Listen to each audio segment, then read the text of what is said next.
Good morning, everyone. Welcome to our finals recap. We got Cardell Dudley Jr. this morning. I'm Wilson Tarpet Jr. This series continues to get interesting. Last time we talked to you guys, OKC was busy evening the series in their second game at home. They lost the first one to Indiana.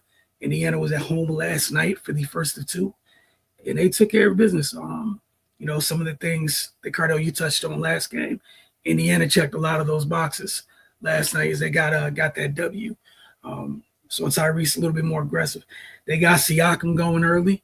Another thing they did was they took care of the ball a little bit better than they did in the past two games. And the points in the paint. Saw them getting into the paint a little bit more and actually finishing. But the others, the bench, huge in this game. We talk all the time talking about role players and how important it is and how they can swing a series and whatnot. Obviously, put the Pacers up only one game, but hell of a performance from that second unit last night. Your thoughts on what happened in Indianapolis? Yeah, man. Rick Carlisle, hell of a coach. One of the all-time great coaches. He made a lot of adjustments. A couple things he did. He pressured Shea more consistent as soon as he got the ball, instead of mixing it up where he can get downhill and split the traps and stuff. He pressured him. He threw numerous defenders at him to pressure him 94 feet to wear him down. And you can see, like in this clip, at the end of the fourth quarter, it wore on him. And that's what you do with great players who are always on the ball. That's why you seen, as career advanced, like say Michael Jordan or whatnot, Pippen was the primary ball handler and he was more off the ball. And now you gotta pay attention to where he's at, and that plays into his favor. And with that and the combination of him kind of operating out but operating more out of the mid and low post, conserve energy, and he was able to sustain a high level of play throughout the game and eventually close. But the other thing they did was they took Tyrese Halliburton off the ball. In case my point, like Michael Jordan, they allowed Nembhard, T.J. McConnell, they allow other guys to kind of just push the ball up the court, which kept Halliburton fresh. They couldn't key in on him, and he was still playing point, but they would just give him the ball in the half court to let him run and dictate the offense instead of bringing the ball up court where OKC can lock in on their defense and try to suffocate them, shut them down, limiting him, all that good stuff. So that was a great adjustment in itself. And it worked because it made them have to, again, you got to pay attention to your guy, but look for the guy, where he at, you know what I'm saying? And that's tough. And that's why you saw a lot, especially in the first half, when Halliburton, TJ McConnell, they got into the paint and you think they going for a layup, or you think they're going for a layup, and somebody's cutting right down the lane and they just finding them, they get easy baskets and points. That's what that was. They were attacking from different angles and from different spots on the floor instead of at the top of the key, which against a great defense, that's very hard to do. You gotta move around, man. You gotta give them a mix. You gotta mix up how you attack them. You can't keep giving not just great defenders, but a great team defense the same looks, because they're gonna win that battle. And you saw that, man. Mathurin was a huge recipient of a lot of those paint touches from the guards because he was cutting even baseline. He was cutting baseline. Look, whenever paint touches out, that's why every coach at every level they really preach, get in the paint, because it forces the defense to have to collapse, or it's going to be a layup drill or a floater drill. It's going to be easy baskets. So when they collapse, somebody is open, but you don't necessarily have to stand out on the perimeter waiting for the ball to come to shoot a jumper. You can just cut and get the easy basket, and that's what they did. So now OKC, instead of digging down and then jumping back out at three-point shooters, now they looking around, they kind of in no man's land, like, should I go back out to the three-point shooter, or is my man cutting behind me? And by the time they turn around, your man gone, he turn around, he laying the ball up or dunking. So that was a hell of an adjustment from the team and Rick Carlisle, and also their pace. They play their game. And a big part of that was because Patrick Siakam got going again. They need him. He can't struggle like he did in the first two games. He got back to looking like Siakam. He got going. Obviously, Mathurin was big off the bench. T.J. McConnell was a hell of a spark plug with his defense and timely steals, and facilitating and scoring timely baskets. Obviously, his defense is going to be the constant. And then it allowed Tyrese Halliburton to just play a natural floor game. You know what I mean? And that's how they were able to win this game. Like when you turn, and then OKC uncharacteristically, they was turning the ball over. Can't turn the ball over against the Pacers. When they get out and run, that's when they beat your ass. And that's pretty much what happened today. And it was already in the dogfight with them operating in the half court. So now you give them second looks and second opportunities with your turnovers and stuff, man. That's why they won. They pulled away in the fourth quarter, man. 19 turnovers from OKC led to 21 points from Indiana. I mean, look, it speaks for itself, man. Then you combine that with the 49 bench points from Indiana to 18 from OKC. That's tough. You're not overcoming that on the road, and that's why we always say players play different on the road than they do at home, man. Especially the role players. And then also, again, I felt like they just did a good job of. Just pressuring SGA. And now OKC is gonna have to make some adjustments because I think they figured out SGA at the top. And if you look at the defenders from the Pacers when they guard SGA, from Nembhard, McConnell, and all them, when he make a tough basket, they just run back down court and ain't nothing bothering them. And that's how you break a tough defense. See, tough defenses break a lot of teams because they get frustrated. Certain players get frustrated. They break away. They miss a few shots. They start turning the ball over, and they lose trust. And they start to try to force things, which plays into the great defense's hands, and they stop executing. Whereas the top teams like Indiana, you break a great defense by continuing to execute, whether you making shots or not.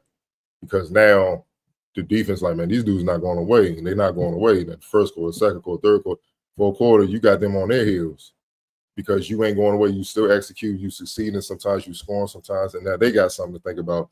And that's how you break a great defense, man. And once they see whatever they're doing is not working, you still execute, you staying within the game plan, and you get your fair share of plays. They start doubting what they're doing, and that's what you basically saw with OKC, man, late, which is uncharacteristic for them. And the thing is, they as a team, their splits with 46, 45, 76. Those are good enough splits on the road to win the game. But again, turnovers. Also, let me look at their defensive rating. 114.1, which in this day and age is pretty good. But for them, it's not good. And against the Pacers, obviously it wasn't good for game good enough for game 3 because the Pacers defense was on. They made some adjustments defensively. Their defensive rating was a 104.7. And one thing they also did with SGA, they just blitzed them on the traps. They didn't allow him. Every now and then he kind of split it, but they made that man work on everything. Then they made him work a lot harder trying to navigate those traps and stuff than he was doing in OKC, man. And you gotta look at it. 6 free throw attempts for SGA. That you'll take that any day. Like, he didn't get to the line that much, so he wasn't able to dictate things, put fouls on people, and generate free points to help OKC kind of maintain and seize the momentum or whatever, man. So, hell of an adjustment from the Pacers, Rick Carlisle and the staff, and that's why this series is so exciting, because you're gonna get a hell of a chess match game to game. Yeah, to your point, talking about the Pacers got to dictate the terms. The second and fourth quarter of this game, all Indiana. Huge by Indiana too. They closed the first half well. They closed the second half well. 32-18 finishing kick in the fourth quarter.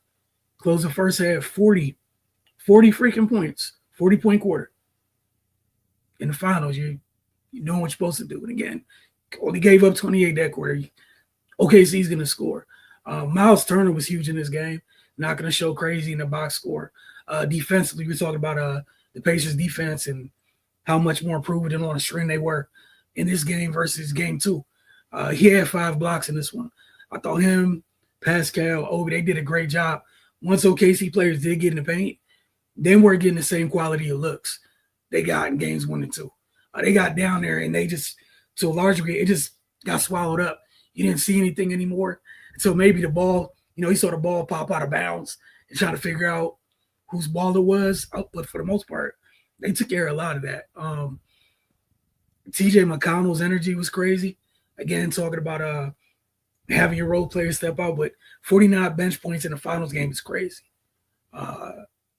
And how well conditioned the Pacers are. They've been wearing folks out all season. That's why they don't go away, because physically they're not going away. It's easy. It's easier to not get lost mentally where physically you're fine. Physically is usually not an issue for them. It's just not an issue. Now, foul trouble, bad decision, things of that nature, of course. I think game 2, we talked about the Pacers' fast break points. I think it was like less than 10 in that game. This one, it was 17, which isn't a lot, but it's quite. It's close to double what it was. I think it was 9 game 2, right? Yeah. Where we saw exactly how fast they want to play. And again, a lot of that had to do with their defense. Great point by you. With Tyrese getting to play off the ball, their guy got to be fresh for most of this game because of that. Mm-hmm. Going back to that clip, SGA was going through it. And he's getting defended by every player the Pacers have on their roster that goes into the game, spends some time on SGA. Again, I'm interested to see how they respond to that, because that's something where are you really going to just take the ball out of his hands? I don't know how much they've done that this year. OKC has. And Lamb really play off ball. Go ahead. I'm going to ask you this question. Who on OKC do you trust or at least are concerned with running point? Looking at Tyrod, who are you concerned with running point? You're fine with it. But who can run that team and still get theirs and do it? That's my point. They don't have one. Mm-hmm. So you wear him down, you give them a big blow. Now Jalen Williams tried to make up for it. You know what I'm saying? He's not a facilitator. He's a finisher, defender. They don't really have anyone. Cason Wallace is capable. I don't think he's ready for prime time right now. He's young. You know what I'm saying? He ain't ready for this right now.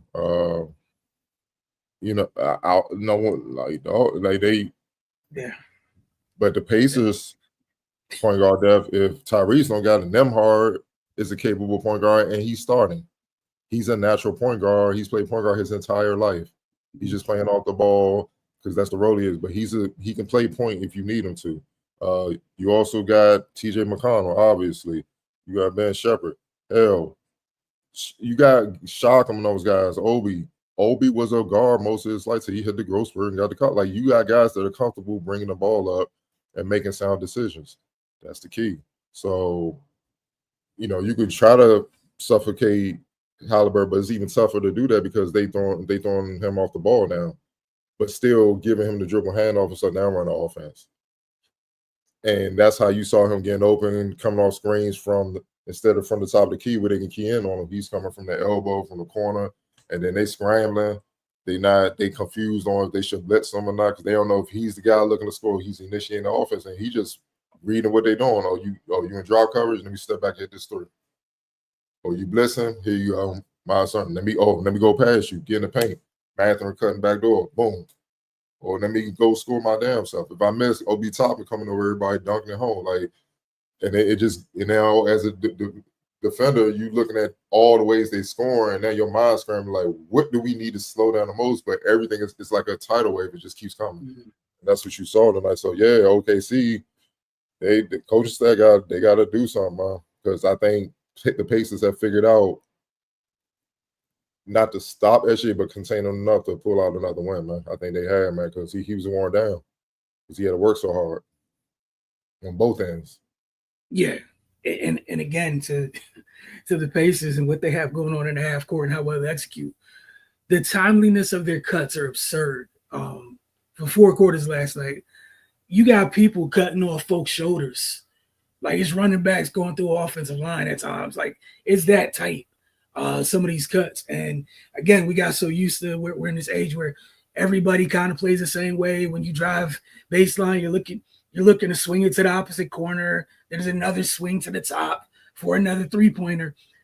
They're driving baseline, and there's a cutter coming from 2 ignorant beyond angles. And like you said, you're a defense in today's NBA. You are used to that ball's going to the corner. That ball's going back out to the wing. The Pacers forwards we're eating so much cutting. And Matherin did it. Matherin made a living last night just cutting off the ball. A tremendous job by him and all of them with their timely cuts, man. It was crazy. Yeah, I'm interested in seeing how OKC deals with that. But for one team to have that many capable, not just folks that can handle the ball, but folks that are comfortable, that many capable decision makers is a luxury in the finals. That's huge because those decisions, bad decisions could change games. Another thing that happened last night, OKC, don't know, could have been a product of the fatigue or whatnot. They missed, I think, 7 free throws last night. Yeah. There's something to keep an eye on. Yeah, it was 7 last night. And I know they lost by more than 7, obviously. But again, to your point, when you talk about their shooting splits, they were there for the most part. Those were great splits for a road team in the playoffs, let alone a road team in the finals. But yeah, I think that pace, man, and that's something to keep an eye on too. I think that pace, if Indiana is able to dictate the pace, yeah. Obviously, it's only the first game in Indiana. They got another one to go. I think that's Friday. But yeah, that was a big win for them last night. Absolutely, man. So this is a fun series, man. If you like basketball, if you're the casual fan, who cares? But real basketball people should appreciate this because it's a hell of a chess match going on. And like that, to me, it's I'm not going to say it's a must-win for – obviously, it's going to be tough, but I think it's a must-win for both because if you're the Pacers, you don't want to go back to OKC tired. And OKC, if you're OKC, you don't want to go back home down 3-1. You know what I mean? Get eliminated on your home court after the season you had. So, you know, at this stage, it's just a must-win for both. You know what I mean? Because both teams are trying to figure it out. Like I said, one team has champions on that side, the other one, they don't. So they're trying to figure it out. And you started, and you kind of seen that come into play in Game 3 with the coach, Rick Carlisle, having a ring and championship finals experience, and then obviously Patrick Siakam. So we're going to see, man. But I'm loving what I'm seeing. Yeah, it's been tremendous finals thus far. I'm going to leave the player of the game alone, X Factor in this one. Who do you have as X Factor? Probably you got to obviously go with Benedict Mathurin. It's tough because TJ has such a huge impact as well, man.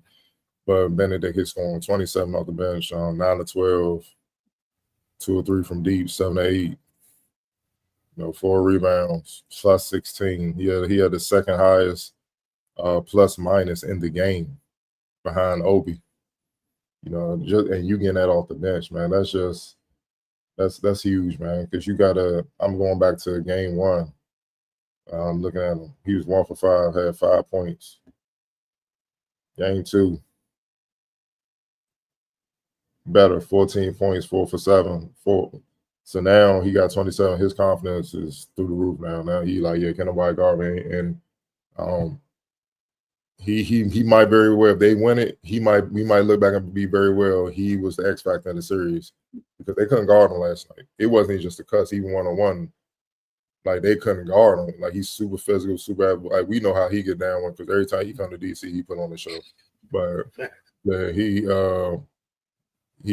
high motor offensive player, and that's rare. Like he brings it to you. Like he don't wait for the defender to he hits you as an offensive player, but then he can get on the other end and give it back too. So, you know, he's a talented player, man. You see it both, man. He's versatile, man. Like I said, he can play anywhere through the 1-2, in some spurts, but 2-3, and yeah, he like Jalen Williams had 26, but he was a -9. That's because Pascal and Benedict, he had a long night. he had to deal with 2 dudes that had it going at the same time, man, and that was a big reason why they didn't win, man. So it's gonna be tough, but yeah, I gotta go with Benedict, man. Yeah, I definitely agree with it being Benedict and how he plays. You talked about his high motor, just his natural disposition, the size he has. That's the perfect type of player you need to combat what OKC has on the perimeter. The type of defenders OKC has. You have to have somebody who wants to hunt those guys. Otherwise, you know what those dudes are capable of doing. That's why the Thunder have been so freaking successful this year. those dudes are used to. They're usually the ones being the aggressors on the defensive end of the floor. And Benedict went hunting last night. The last 2 games. Last night for sure. But how do you feel about OKC benching, bringing Hartenstein off the bench after he's been starting throughout the playoffs for this series? I think that's one of the things where I think I know Daigneault's a good coach. That was one of those things where you didn't have to mess with anything. And I think if we look back, that might have been the thing that kind of got this. I don't want to say that's the thing that lost the series, but that might have been the thing that maybe you get off to a better start. You set the tone for this series. Maybe you don't lose that first game if you didn't mess with your continuity. Mm-hmm. I just think it was maybe a sign of just somebody overthinking a little bit too much. Where, again, on the other side, you got Rick, who's been here before. We do what we do, and then we'll adjust. I'm with you. I just think you didn't have to do it. And sometimes in series, some series are so close, those little moments of indecision or what have you, you could lose a series like that. Again, I want to make it clear. I'm not saying that's why, if they do lose, that's why it happened. But that's going to be a part of it. Because to me, it basically tells the other team, we know you have that advantage and we're worried about it. So, and I know Bill Russell at the old interview, he's talking about Red Auerbach, basically like, why don't he scout? I guess he was like, Red Auerbach didn't really scout other teams. He's like, why don't you do that when other teams are scouting them? He's like, I'm worried about what we got to do. To hell with them. They got to worry about what we coming with. And we adjust when we see what's going on, man. But if we do what we supposed to do, what they seeing or what it won't even matter. And that's just confidence, man. So you kind of do that. It sends, to me, it just sends the wrong message. As slight as it is, that it's like we worried about something. What they worried about, maybe they felt like he couldn't keep up with the pace. But I'm like, he kept up with it for the last 3 series, unless it's an injury or something we don't know about. But I'm just like, Shed good, man, talented. He's too light, man. He's too light in that paint, man. You need some grown man muscle up in there. Like you need some dudes that can throw it around. And you saw it. You really saw it last night, man. You really saw it in Game 3 with the way they were living in the paint, man. Like it was no fear. Like even though Shaq and he got a lot of length, he's tall. Man, if you go into his chest, he's going back every time. Like it ain't. I saw Kenyon Martin talk about Game 2, I believe. Obi Toppin drove baseline and he tried to float it, and he played into Holmgren's hands and he blocked that joint into the stands. And he was like, "Bro, you one of the most athletic people on the planet. Like you go between your legs and dunk routinely in the game. Go through his chest and put him in the basket." And he said that's where mentality. He says mentality. He like me. But we all know how Kenyon got down. He definitely would have he'd have tried to take that boy torso, like he would have put him in the basket for sure. Like that's what you do to any rim protector, let alone one that's not intimidating physically and stuff like that. So you put in a lot, and then even Miles Turner, he didn't shoot well, but my man ain't really. I mean, he's defending. All you got to do is defend on the perimeter, which is easy. He ain't got to bang and defend on the perimeter like he was doing with the Knicks and stuff like that. You know what I mean? Like, you making this life easier. So I just think, yeah, man. And then the little things. Those Chet screens don't hit the same as Hartenstein screens when SGA trying to navigate, bro. It's just not the same. Like, trust me, defenders ain't worried about that. I can hit him, knock him, and you SGA. You helping us. So it's little things, man. And yeah, man, if they lose the series, that will be brought up a lot, dog, because it's no need. You ain't even started to play yet. I think it was, I know they value Chet and everything, just a year too early for this. You didn't have, there was no reason to make that move. Also, with your roster, looks like Hartenstein's the only big with some to him. You needed it. You got a team who loves getting downhill. And you small, man. There you go. Jalen 6'6", Lou 6'3", 6'4", Chet 7'1", SGA 6'6", Kaysen 6'3". You small. Pascal 6'8", 6'9". Aaron Ness is 6'6", Miles 7 foot. Tyrese 6'4", Nembhard 6'4". You small because of the Stockholm matchup. Like you small inside. Like he's your 4. So, and I get it, you trying to match up with that, but that's what I'm saying. Why are we trying to match up with you? You like if we impose our will and execute, you gonna have to match up with us. And then that's where I think went left at. Is that part of it? You didn't even give it a chance to see if the thing you've been doing all year was going to make the Pacers react some type of way. And by you doing that, like you said you were worried about something. You literally just threw up, not a white flag, but you threw up like a sign essentially like, hey, this is something we're concerned with. And look, man, and the other thing is usually for OKC, that hasn't come into play too much outside of the Denver series, right? Was it Denver? Because obviously, did they play Denver? They played Denver, right? No. Who played Denver? Yeah, my bad. Yeah, they did play Denver. They did play Denver because they went 7 games. Right, because they got pushed 7 because Joke and Aaron Gordon, they didn't have an answer for either of them two. They just couldn't deal with the physicality in there. But having the advantage was their perimeter guys and the pressure they could put on. That's a wash here with the Pacers. So now that issue in the paint, it's a legitimate issue now. Because that versatility advantage you had, bro, both y'all, all y'all got the same similar things. Cool, whatever. But down there, like you said, Pascal 6'9", Obi's 6'8", 6'9". Miles is 7. Thomas Bryant 6'10". What is 6'9", 6'10"? He's in the neighborhood. Bro, it matters. Then also when Hartenstein's not in there, you're not getting offensive rebounds. Pacers are getting that, and they're gone. Yeah, little things. And like I said, it's the little, even the screens, like that big body. As a guard, you need that big body come off of. That makes the defender have to work. It's more contact. It wears them down. So now they don't pressure SGA as much. And that, like, they might have to start them again, man. And then it's going to be like, is it too little, too late, man? It's just, I felt like that was probably an analytics call. And I'm just like, bro, you gotta play basketball. We that do what we got us in now. If it's that bad where he's just so ineffective, yeah, we'll make the adjustment. You know what I'm saying? And that's part of the game. You gotta make adjustments within the game, within the finals, man. You see what I'm saying? Like, one adjustment that comes to mind is I remember at '98 when the Bulls played the Pacers. They thinking, all right, they put Pippen on Mark Jackson. Pressure him, wear him down so he can't take his time. Because Mark Jackson's a big guard who love to back you down and stuff, take his time, and he was a great facilitator. He can run the team. But now you got Pippen ball hawking. It ain't as easy to get the ball with time to pass to Reggie so he can come off screens and knock down shots, Chris Mullin and all that. So what did Larry Bird do to counteract that?